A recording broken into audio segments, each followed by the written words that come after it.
प्यारे साथियों, आप सभी का स्वागत करता हूं अपने एमआरएस स्टडी परिवार में।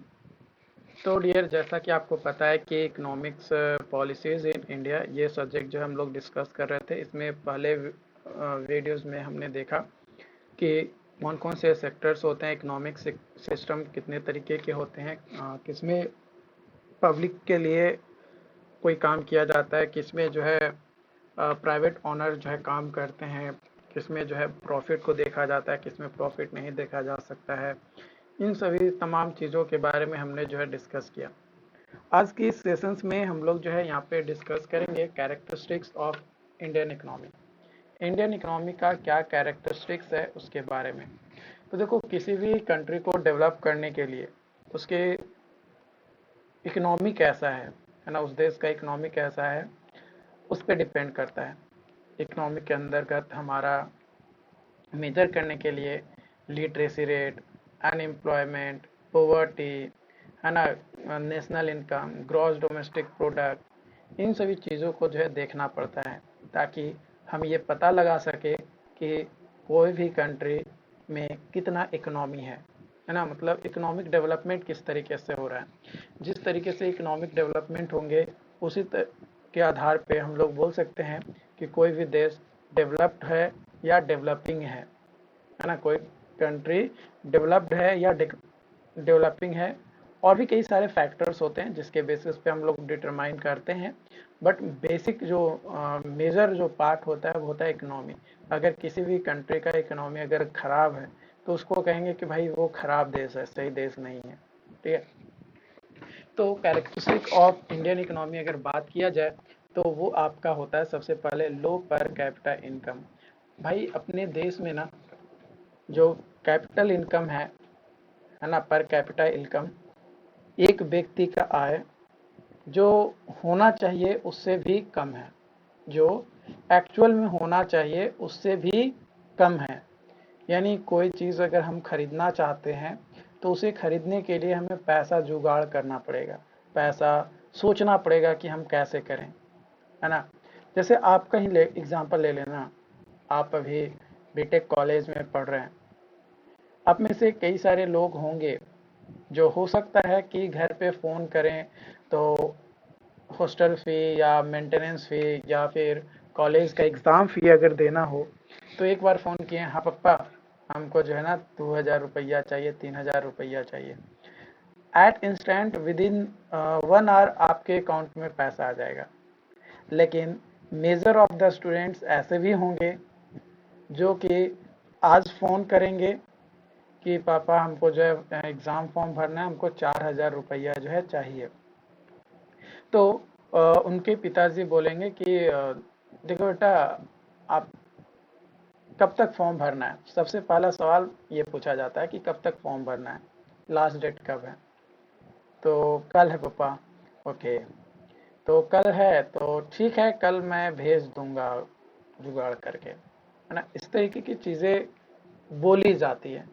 और जो कि हर मैंने 10 में अगर एग्जांपल लेकर चले तो 5 के साथ तो ऐसा कंडीशन होता ही है, ये हो सकता है ज़्यादा भी हो सकता है ज़्यादा भी हो। तो पर कैपिटा इन जो रियल इनकम होता है वो भाई अपने इंडिया में कम है। ठीक है। इसलिए जो है इंडिया को बोला जाता है कि डेवलपिंग कंट्री, क्योंकि अगर पर कैपिटा इनकम एक सैचुरेशन लेवल पे होगा, जितना ज़रूरत है उतना उसको इनकम हो रहा है, तब फिर क्या दिक्कत है, तब तो आसानी से कोई भी काम जो है आपका हो जाएगा। उसके बाद है दूसरा, high rate of population growth. आपको पता है कि 2022 तक अपना इंडिया जो है सेकेंड लार्जेस्ट पॉपुलेटेड कंट्री था, है ना, दूसरा नंबर पे पॉपुलेशन में आता था। लेकिन 2023 में आपको पता होना चाहिए कि नंबर 1 पे आ गया है। ठीक है, नंबर 1 पे आ रहा है। तो रैपिडली, बहुत तेजी से इंडिया में जो है पॉपुलेशन ग्रोथ क्या हो रहा है, मतलब पॉपुलेशन का ग्रोथ बहुत ज़्यादा हो रहा है ना। अब नंबर 1 पे अपना जो है इंडिया आ चुका है, नंबर 2 पे चाइना है। लेकिन 2022 या उससे पहले तक चाइना फर्स्ट पे था और इंडिया सेकेंड पे था, लेकिन अब इंडिया फर्स्ट पे आ गया, चाइना सेकंड, मतलब चाइना को भी जो है पीछे छोड़ दिया पॉपुलेशन में। लेकिन पर कैपिटा इनकम बात किया जाए तो कम है। तो पॉपुलेशन का ग्रोथ हमारे देश में जो है बहुत ज़्यादा रैपिडली जो है हो रही है। इसके अलावा तीसरा कैरेक्टरिस्टिक्स है इंडलेस लूप ऑफ पॉवर्टी। हमारे देश में ऐसी गरीबी है जिसे ख़त्म नहीं किया जा सकता, और कोई भी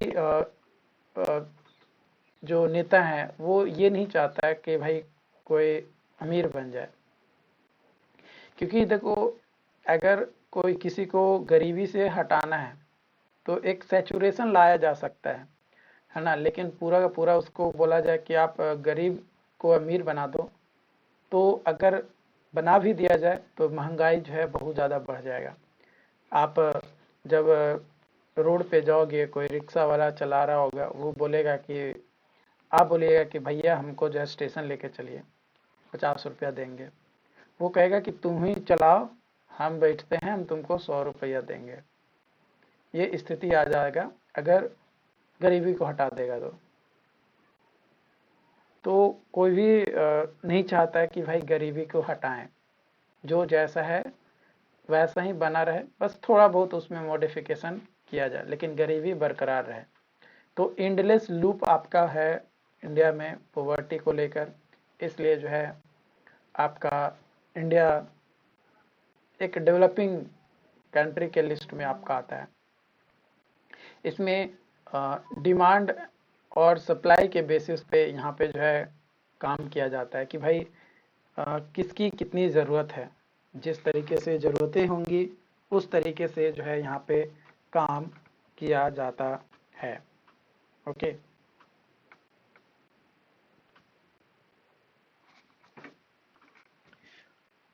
हाइलाइट्स ऑफ इंडियन इकोनॉमी। तो इंडियन इकोनॉमी में हाइलाइट्स बात किया जाए तो अपना इंडियन इकोनॉमी जो है एग्रो बेस्ड इकोनॉमी है, मतलब एग्रीकल्चर का जो है ज़्यादा जोर शोर से बोलबाल यहाँ पे होता है। इंडियन जीडीपी में आपका 14.2% जो है वो आपका फार्मिंग और यूनिफाइड एरिया से होता है, जो कि अगर टोटल पॉपुलेंस ऑफ इंडियन जो है हॉर्टिकल्चर सेक्टर्स में ही जो है रिलाई करता है, जो कि 53% जो है काम करते हैं। ठीक है, इसके अलावा ओवर पॉपुलेशन, भाई हमारे यहाँ जो है पॉपुलेशन की जो रेट है, मतलब पॉपुलेशन जो है बहुत ज़्यादा है। इसके अलावा जो इनकम है उसमें इनकंग्विटीज देखने को मिलता है। इनकंग्विटीज का मतलब है कि आपका अमीर मात्र 1% है लेकिन गरीब 90% है। और ये जो 1% अमीर हैं, इसी को इस तरीके से दिखाया जाता है कि भाई 90% जो है आपका पॉपुलेशन को चला रहा है ना, और ये 90% जो है गरीब है। ओके, तो इस तरीके से इंडिया का मतलब 1% ही जो है जिसके पास मतलब अच्छा खाने पीने पहनने का, कपड़ा का, सारी चीज़ें, मतलब ऐशो आराम की ज़िंदगी है मात्र 1% के पास। ठीक है, लेकिन 90% झुग्गी झोपड़ी किसी तरीके से ज़िंदगी जी रहा है ना, लोन लेकर, तो ईएमआई पे किसी न किसी तरीके से अपनी ज़िंदगी का या जीवन यापन जो है कर रहा है। उसके बाद है डिस्ट्रक्शन ऑफ कैपिटल फॉर्मेशन। हमारे इंडिया में जो इनकम है ना, ग्रॉस डोमेस्टिक कैपिटल जो है बहुत ही कम है और अल्टर है ना। आप इंडिया के अलग अलग स्टेट में जाओगे तो अलग अलग जो है पर कैपिटा इनकम देखने को मिलेगा। एक ओवरऑल इंडिया का देखोगे तो अलग मिलेगा, और स्टेट वाइज आप मिलाओगे तो पर कैपिटा इनकम अलग अलग आपको जो है देखने को मिल जाएगा। तो मतलब आपका जो कैपिटल फॉर्मेशन है वो भी आपका जो है डिस्ट्रक्शन आपका यहाँ पे हो जाता है। इसके अलावा इंडिया में इंफ्रास्ट्रक्चरल जो डेवलपमेंट है वो भी पुअर है। अकॉर्डिंग टू न्यू रिपोर्ट अगर बात किया जाए तो लगभग 25% जो इंडियन फैमिलीज है कैन नॉट एक्वायर इलेक्ट्रिसिटी जो है नहीं उनके पास पहुंचा है। 97 million individuals can not acquire safe drinking water, 97 million individuals हैं जिनके पास जो है पानी, सही पानी मतलब सेफ पानी, जो ड्रिंकेबल पानी है, पीने योग्य पानी है, वो नहीं पहुंच पाता है। साथ ही जो सैनिटेशन एडमिनिस्ट्रेशन होता है वो भी नहीं एक्वायर किया गया है। कितने लोगों के द्वारा?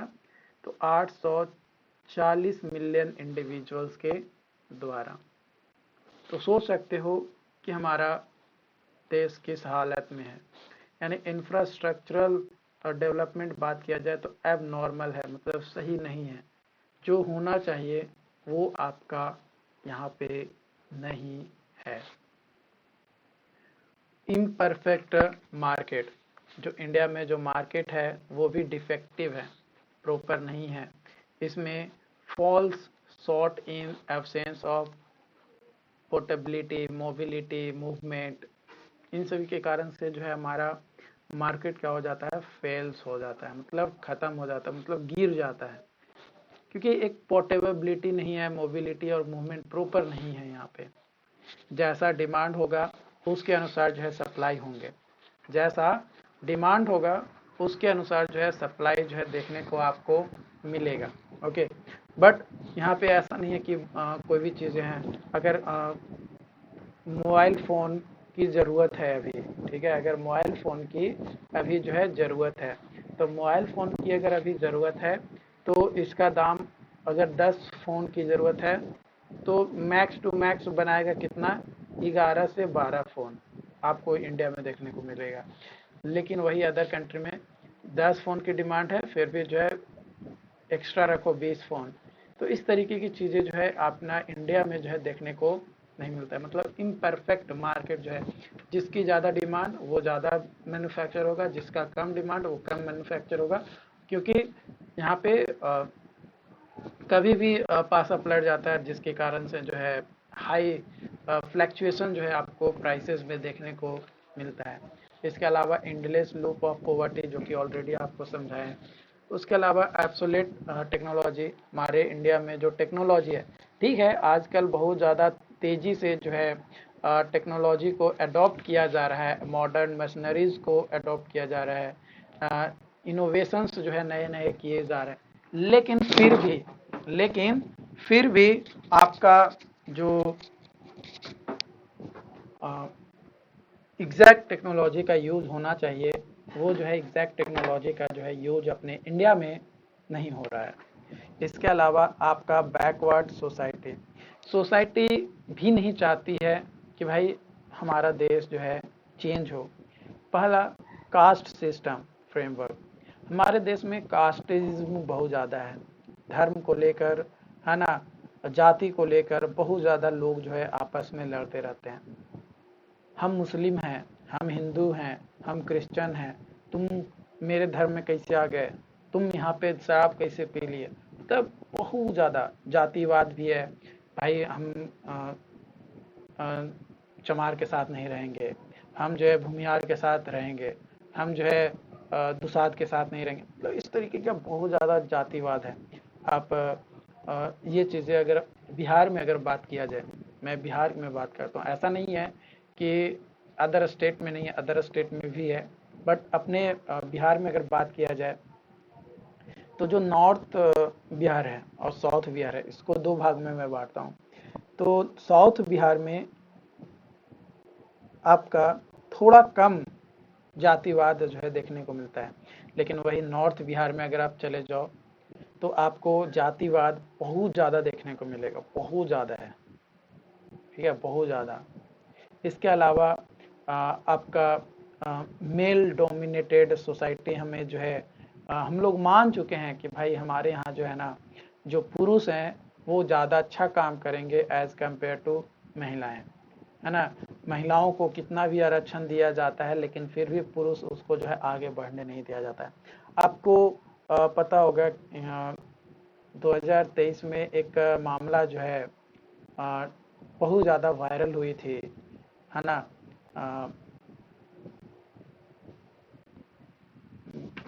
आलोक मौर्य वाला, ठीक है, आलोक मौर्य वाला। इसमें क्या किया, अपनी पत्नी को जो है पढ़ाया और पीसीएस ऑफिसर्स बनाया, और उसके बाद वो क्या की, उसको छोड़ दी, है ना, उसके साथ गद्दारी की, इस तरीके का। तो ये यहाँ पे बस ये दिखाना चाहता है, देखो गद्दारी हुआ कि नहीं हुआ, ये तो भाई जो जिसके साथ हुआ वही बता सकता है ना। लेकिन इसको इतना ज़्यादा उछाल दिया, इतना ज़्यादा उछाल दिया कि भाई पूरी महिला ही मतलब पूरी वोमेन ही जो है खराब है। बहुत सारे फिर केसेस देखने को मिले कि मेरे पति मुझे पढ़ने नहीं दे रहे हैं, तो बहुत सारे सुसाइड किए, बहुत मतलब क्या है यार, मतलब एक गलती किया तो सबको जो है उससे भुगतना पड़ा। ये क्यों? क्योंकि यहाँ पे मेल डोमिनेटेड सोसाइटी है। अगर ये फीमेल डोमिनेटेड या दोनों को इक्वली राइट्स रहता तो इस तरीके की चीज़ें जो है देखने को नहीं मिलता। इसके अलावा इंडिया पर कैपिटा इनकम जो है कम है, ये भी जो है मैंने आपको बताया। अब बात करते हैं नेशनल इनकम की। नेशनल इनकम जो है वह टोटल वैल्यू होता है किसी भी गुड्स या सर्विस का जो कि प्रोड्यूस्ड होता है विद इन कंट्री बॉर्डर। जो कंट्री का बॉर्डर होता है उसके अंदर जो गुड्स या सर्विसेज का जो टोटल वैल्यू होता है उसी को जो है नेशनल इनकम कहते हैं, लेकिन एक स्पेसिफिक पीरियड में, एक प्रॉपर टाइम इंटरवल के बीच में, है ना। टिपिकली हम लोग जो है जनरली जो स्पेसिफिक पीरियड होता है वो एक साल का हम लोग जो है लेकर चलते हैं कि भाई एक साल में लोग जो है कंट्री के अंदर कितना पैसा जो है वैल्यू गुड्स और सर्विसेज को देखने को मिला है। ये एक इम्पॉर्टेंट इकोनॉमिक इंडिकेटर्स होता है। इकोनॉमिक इंडिकेटर्स कौन कौन से हैं आगे हम लोग जो है इसके बारे में और डिटेल में डिस्कस करेंगे, ठीक है। यहाँ पे आप मान कर चलिए कि इकोनॉमी को अगर बेटर देखना है कि भाई इकोनॉमिक डेवलपमेंट हो रहा है कि नहीं हो रहा है, तो नेशनल इनकम को देखने के बाद हम लोग जो है एक आइडिया लगा पाते हैं कि हाँ भाई क्या डेवलपमेंट हो रही है, क्या नहीं हो रहा है, जो कि प्रोवाइड करता है हमें एक ओवरऑल इकोनॉमिक परफॉर्मेंस और स्टैंडर्ड लिविंग ऑफ नेशन में जो लोग हैं, है ना, उसका लिविंग स्टैंडर्ड्स क्या है वो जो है यहाँ पे देखने को मिलता है। इसके अलावा ये एक नेशनल इनकम जो है ओवर टाइम और अक्रॉस कंट्रीज एक स्ट्रक्चर्स भी जो है डेवलप करके हमें जो है प्रोवाइड करता है कि भाई हमें जो है इस तरीके से हमारे देश में ये प्रॉफिट्स हो रही हैं, ये चीज़ें हो रही हैं, तो इन तमाम चीज़ों को जो है देखा जाता है। साथ ही साथ नेशनल इनकम जो है हमें एक कम्प्रीहेंसिव मेजर्स देता है इकोनॉमिक एक्टिविटी का कि कंट्री में, हमारे कंट्री में इकोनॉमिक एक्टिविटी किस तरीके का हो रहा है, क्या वो हमारे हित के लिए हो रहा है, जनता के लिए हित के लिए हो रहा है, या फिर ऐसे ही हवाबाजी जो है हो रही है। तो इन तमाम चीज़ों को जो है यहाँ पे समझा जाता है, देखा जाता है। ओके। इसके अलावा नेशनल इनकम अगर बात किया जाए तो नेशनल इनकम जो है ये सम होता है ऑल नेट फैक्टर्ड इनकम जो कि कमाया जाता है एक कंट्री के सिटीजन के द्वारा, नागरिक के द्वारा, for their land, labour, capital और entrepreneur talent within country और आउट ऑफ कंट्री, है ना, विद इन कंट्री और आउट ऑफ कंट्री। तो उसको जो है हम लोग जो है यहाँ पे कहते हैं कि हाँ भाई ये चीज़ें जो है ठीक है ना। मतलब एक टोटल सम होता है नेशनल इनकम जो है, national income is equal to sum of income, है ना, factored income, factored income in या within country plus abroad, ठीक है। ये चीज़ें जो है आपकी यहाँ पे होती है। ओके। हमें भाई नेशनल इनकम कैलकुलेट करने की ज़रूरत क्यों पड़ता है? Why do we need to calculate national income? National income को कैलकुलेट करने की आखिर हमें ज़रूरत क्यों है? क्यों नहीं बिना कैलकुलेट किए हुए हम लोग कुछ अलग काम कर सकते हैं? कैलकुलेट करने की ही ज़रूरत क्यों पड़ी? तो सबसे पहला, नेशनल इनकम जो है जो कंट्री का जो ग्रोथ है उसको दर्शाता है कि भाई कंट्री में कितना ग्रोथ देखने को मिल रहा है ना, कितना ग्रोथ जो है देखने को मिल रहा है। तो वो चीज़ें जो है आपको, प्लस एक इकोनॉमिक प्लानिंग हमें किस तरीके से बनाया जाना चाहिए ताकि पब्लिक के हेल्प के लिए काम किया जा सके, है ना, पब्लिक के लिए काम किया जा सके। प्लस ये एक कंपेयर करता है नेशनल इनकम को कि भाई हमारे देश में किस तरीके से इनकम हो रहा है और दूसरे देश में किस तरीके का इनकम है, मतलब एक कंपैरिजन करने के लिए। तो ये 3 मेन फैक्टर्स हैं जिसके बेसिस के लिए या जिसके लिए हमें जो है क्या करना पड़ता है, नेशनल इनकम को कैलकुलेट करने की ज़रूरत पड़ती है। Various measures of national income. तो जीडीपी सबसे पहले बात करेंगे तो जीडीपी का फुल फॉर्म होता है ग्रॉस डोमेस्टिक प्रोडक्ट। ये टोटल मार्केट वैल्यू होता है of final goods and services का विद इन कंट्री, है ना, कंट्री के अंदर during a year specific period, जो कि जनरली 1 साल का लिया जाता है। NDP national domestic product, NDP जो है ये नेट मार्केट वैल्यू होता है जितने भी फाइनल गुड्स और सर्विसेज आपका प्रोड्यूस किए जा रहे हैं विद इन डोमेस्टिक टेरिटरीज, मतलब एक कंट्री के अंदर, है ना, डोमेस्टिक टेरिटरीज के अंदर ड्यूरिंग फाइनेंशियल ईयर, एक फाइनेंशियल ईयर में, तो उसको जो है एनडीपी नेट डोमेस्टिक प्रोडक्ट कहा जाता है। जीएनपी ग्रॉस नेशनल प्रोडक्ट, ये total value of final goods और सर्विसेज होता है जो कि प्रोड्यूस किया जाता है citizen of country in a financial year irrespective of their location. उसका लोकेशन कहाँ है कोई मतलब नहीं है, लेकिन एक फाइनेंशियल ईयर के दौरान, है ना, कंट्री के सिटीजन के द्वारा, माने भारत देश के जो सिटीजन्स हैं उनके द्वारा, चाहे वो इंडिया में रहकर कमा रहे हो या इंडिया के बाहर कमा रहे हो, तो वो जो है हमारा ग्रॉस नेशनल प्रोडक्ट आपका आता है। It may be output of Indian citizen both within और all other countries of the world, कहीं पे भी वो काम करके कमा रहे हो। इसके बाद है एनएनपी नेट नेशनल इनकम। ये मेजर करता है value of output produced by nationals of country irrespective of geographical boundaries. It is obtained after deducting the loss to depreciation from GNP। GNP में जो भी डिप्रिसिएशन के कारण से जो लॉस होती है उसको माइनस कर देते हैं, तब हमारा जो है नेट नेशनल इनकम जो है देखने को मिलता है। मतलब जो भी इनकम हुआ हमारे सिटीजन के द्वारा एक फाइनेंशियल ईयर में, है ना, चाहे वो कहीं पे भी रह रहे हो, चाहे वो अमेरिका में रह के कमा रहे हो या इंडिया में रह के कमा रहे हो या नेपाल में रह के कमा रहे हो, दुबई में कमा रहे हो, कहीं भी कमा रहे हो, लेकिन अगर उसमें डिप्रिसिएशन को घटा दिया जाए, जो भी लॉसेज हुई हैं डिप्रिसिएशन के कारण से, तो वो हमारा नेट नेशनल इनकम जो है बन जाता है। Trend of national income, trend of national income, trend of national income जो है ये इन्फ्लुएंस होता है कई सारे फैक्टर्स पे, जो कि आपका economic growth, technological advancement, government policies, population growth, global economic conditions, इन सभी पे हमारा जो नेशनल इनकम है वो क्या होता है, अफेक्टेड होता है। यानी एक ट्रेंड बन जाता है कि भाई देखो, अगर पॉपुलेशन ग्रोथ आपका, है ना, पॉपुलेशन ग्रोथ अगर 10% पर ईयर से जो है इंक्रीज होगा, तो आपका जो नेशनल इनकम है ना, नेशनल इनकम जो है अगर 1000 रुपया पर ईयर है नेशनल, या पर मंथ है, मतलब 1 लाख रुपया जो है आपका पर ईयर नेशनल इनकम है, तो आपका 10% से पॉपुलेशन अगर बढ़ रहा है तो इट में भी पॉसिबल कि 1,10,000 जो है आपका पॉपुलेशन जो है देखने को मिले, यानी इंक्रीमेंट जो है उसमें भी देखने को मिले, या टेक्नोलॉजी का एडवांसमेंट अगर हो रहा है तो उससे भी जो है आपको देखने को मिलेगा कि हाँ भाई इस तरीके से जो है आपका हो रहा है। ओके, तो ये एक ट्रेंड्स आपका जो है नेशनल इनकम का होता है।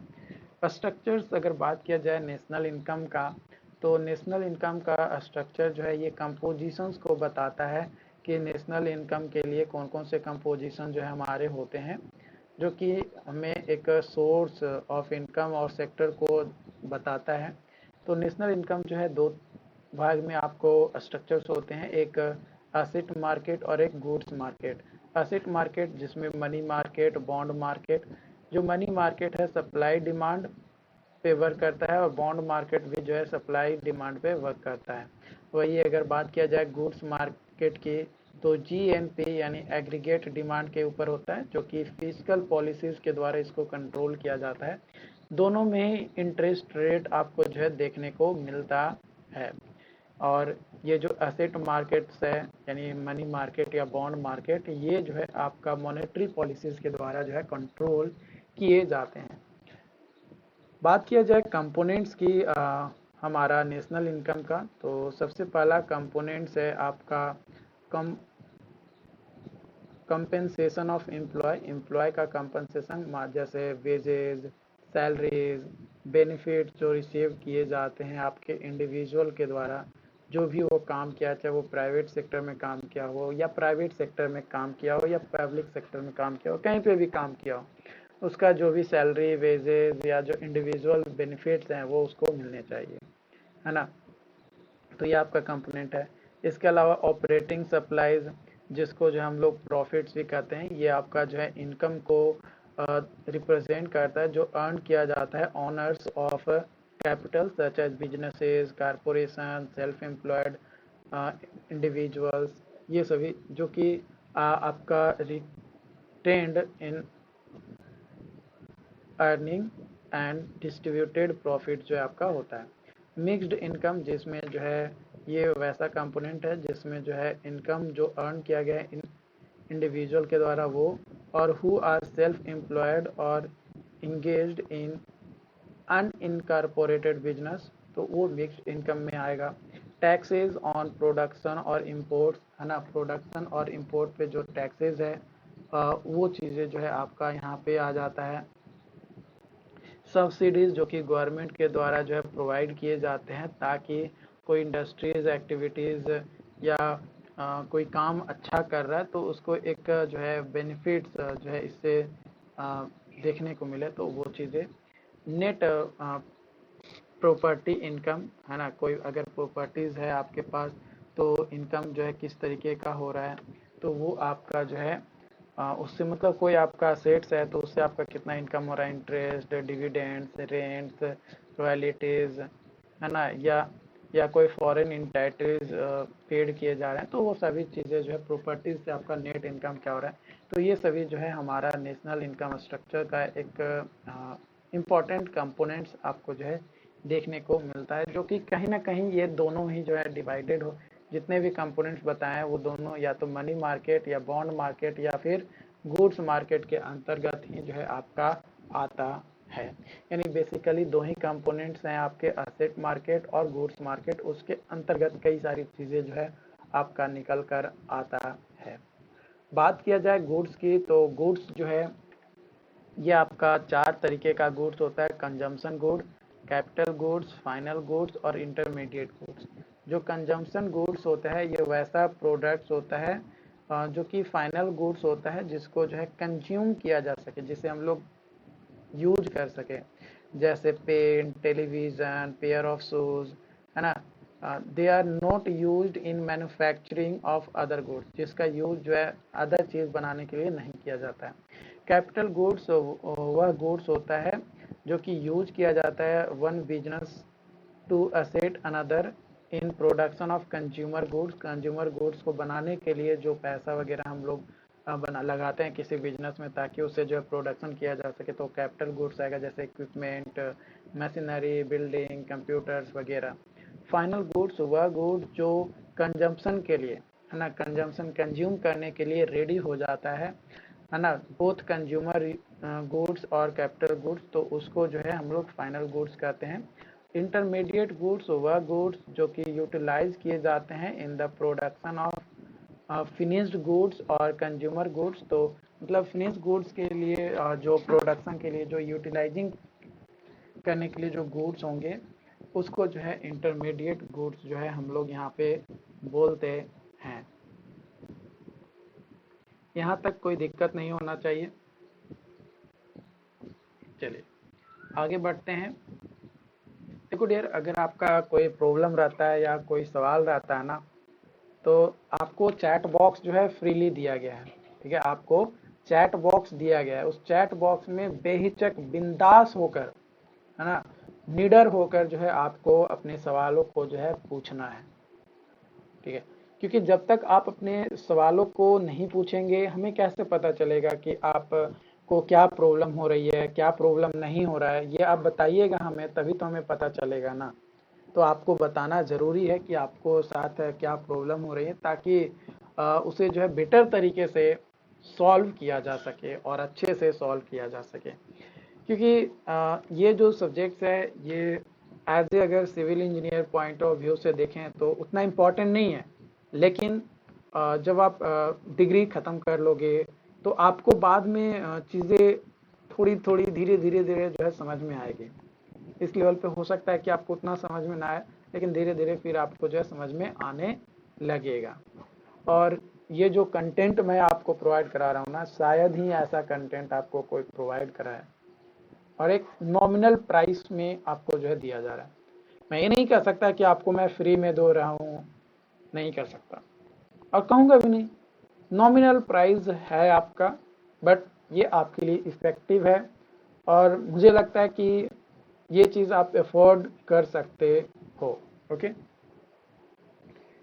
बात किया जाए method of measuring national income, तो नेशनल इनकम को कैलकुलेट करने के लिए तीन मेथड्स हैं, जिसमें सबसे पहला मेथड है आउटपुट या प्रोडक्शन मेथड, जिसको वैल्यू एडेड मेथड भी कहा जाता है, ठीक है। ये जो मेथड है, इस मेथड में जो नेशनल इनकम होता है उसको कैलकुलेट किया जाता है कैसे, जो भी टोटल वैल्यू है ऑल गुड्स या सर्विसेज जो कि प्रोड्यूस किया जा रहा है with in country during a given period, यानी स्पेसिफाइड पीरियड, यानी जनरली 1 ईयर लिया जाता है, वो उसको जो है ऐड कर दिया जाता है, जो भी टोटल वैल्यू आ रहा है। It includes value of final goods और services at market price excluding intermediate input, जो इंटरमीडिएट इनपुट्स है उसको घटाते हैं। इसमें बात किया जाए तो वैल्यू जो भी ऐड किया जाता है फर्म के द्वारा, वो हमारा है ना, जो भी वैल्यू फर्म के द्वारा ऐड किया जाता है वो इक्वल होता है value of production of firm के द्वारा कितना वैल्यू ऑफ प्रोडक्शन किया गया है minus value of intermediate goods जो कि यूज किया जा रहा है फर्म के द्वारा। देखो यहाँ पे मेजरली आपको समझना क्या है, समझना यह है कि जो प्रोडक्शन मेथड है या जो आउटपुट मेथड है नेशनल इनकम को कैलकुलेट करने का, ये सिंपल समझो। ये आपका जो है खेत है, यानी एग्रीकल्चरल लैंड है, ठीक।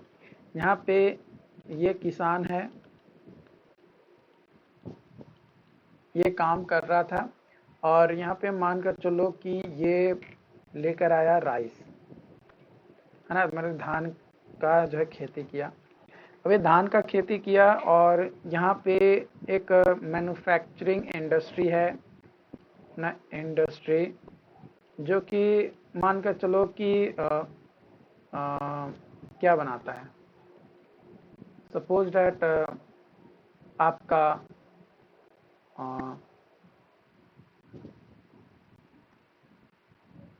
बिस्किट बना रहा है, चलो बिस्किट ही लेकर चलते हैं, चावल से बिस्किट बना, ऐसा गेहूं भी लेकर चल सकते हो। मान लो कि कोई वैसा बिस्कुट कंपनी है जो चावल से बनता है, ओके। अब ये धान तो उगा रहा है, अब ये इंडस्ट्री को चाहिए भाई ये बिस्कुट बनाने के लिए चावल, ठीक।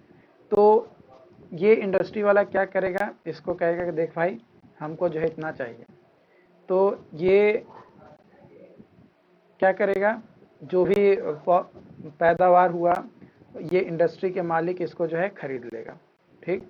खरीदने के बाद अब ये तो धान का पौधा है ना, धान का पौधा तैयार हो गया, कटाई कर लिया, कटाई करने में कुछ पैसा लगा होगा, है ना, उसको कटाई करने के बाद लाने में पैसा लगा होगा, प्लस इसको चावल बनाने के लिए पैसा लगा होगा, है ना।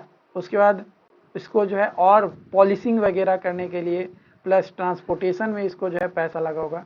तो इन सभी में जितने भी पैसे इंटरमीडिएट गुड्स बनाने के लिए, है ना, फाइनल गुड्स क्या बना, बिस्किट बना, लेकिन बिस्किट बनने से पहले इसको जो है चावल को आटा के फॉर्म में भी जो है बनाना होगा। तो इन सभी के फॉर्म में बनने के बाद, है ना, जो भी इन सभी में पैसा लगा, ठीक, और बिस्किट का फाइनल प्राइस एमआरपी कि भाई मार्केट में कितना प्राइस लाना है, तो फाइनल प्राइस रखने के लिए इसमें जो है पूरा क्या करेंगे कि कितना पूरा लागत लगा, है ना, पूरा लागत मान कर चलो कि 500 रुपया जो है लागत लगा, ठीक है, एक पैकेट बिस्किट बनाने के लिए। अब इसमें देखा कि ये उगाया, इसको पैसा दिए, इसको दिए, इसको दिए, इसको दिए, इसको दिए, ये आटा बनाया, इसको भी पैसा दिया, तो मान कर चलो कि 300 रुपया जो है इंटरमीडिएट में ऑलरेडी जो है दे चुके हैं। तो ये इसको घटाएंगे और 200 रुपया आपका जो है आ जाएगा कि भाई 200 रुपया आपका जो है आ रहा है। यानी मार्केट प्राइस में अब रखेंगे कि भाई 200 रुपया हमारा प्रोडक्शन का आ रहा है, मार्केट प्राइस में रखेंगे कि भाई 250, है ना, 250 रुपया। क्यों रखेंगे 250?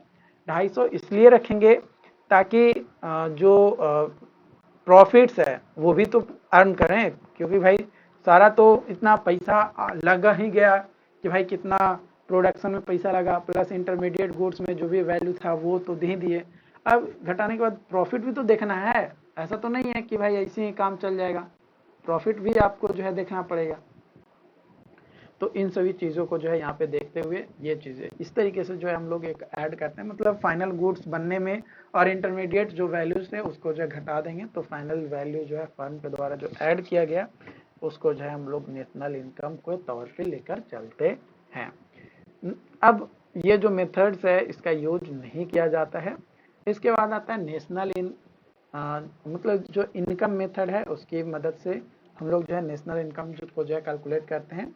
इसमें क्या होता है कि जो भी नेशनल इनकम है जो अर्न किया जा रहा है इंडिविजुअल के द्वारा, चाहे वो बिजनेस से हो या कोई इंडिविजुअल काम कर रहा हो एक स्पेसिफिक पीरियड में, तो उसको जो है इनकम मेथड की मदद से हम लोग क्या करते हैं, नेशनल इनकम को कैलकुलेट करते हैं।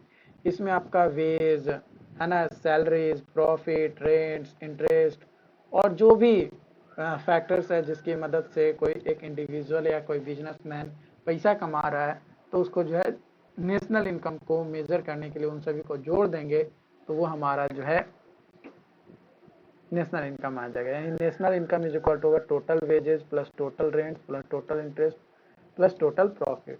वही अगर जीडीपी कैलकुलेट करने की बात किया जाए तो जीडीपी इज इक्वल टू हो जाएगा compensation of employ plus consumption of fixed capital plus other taxes of production minus subsidies plus gross operating supplies. ये मेथड्स होते हैं। वही अगर जीडीपी अगर बात किया जाए ग्रॉस वैल्यू तो value added minus plus depreciation, तो ये हमारा जीडीपी जो है यहाँ पे आ जाएगा, है ना। जीडीपी भी जो है हम लोग टोटल जो वैल्यू है नेट वैल्यू वो माइनस जो ऐड किया गया है वो प्लस आपका जो फर्म के द्वारा जो डिप्रिसिएशन हुआ इकोनॉमी में, दोनों को ऐड कर देंगे तो वहाँ से जो है जीडीपी भी जो है हमारा निकल जाएगा।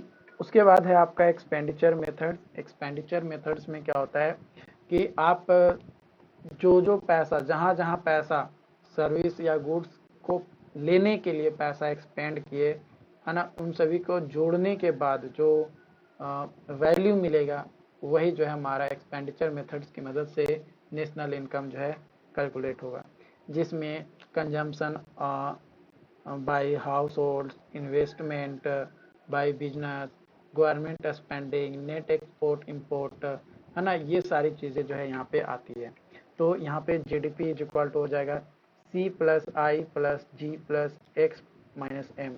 सी जो है कंजम्पशन एक्सपेंडिचर है बाय कंज्यूमर, आई जो है investment expenditure by firm on capital goods, G जो है expenditure of government on final goods and services produced by firm, और एक्स माइनस एम जो है नेट एक्सपोर्ट है जो कि एक्सपोर्ट माइनस इंपोर्ट आपका होता है। तो यहाँ पे नेशनल इनकम में क्या करेंगे, सेम चीज़ जो जीडीपी के लिए किए, सेम फॉर्मूला है।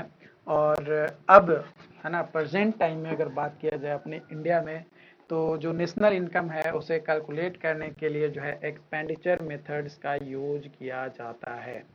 ठीक है, प्रेजेंट टाइम में एक्सपेंडिचर मेथड ही यूज किया जाता है फॉर कैलकुलेटिंग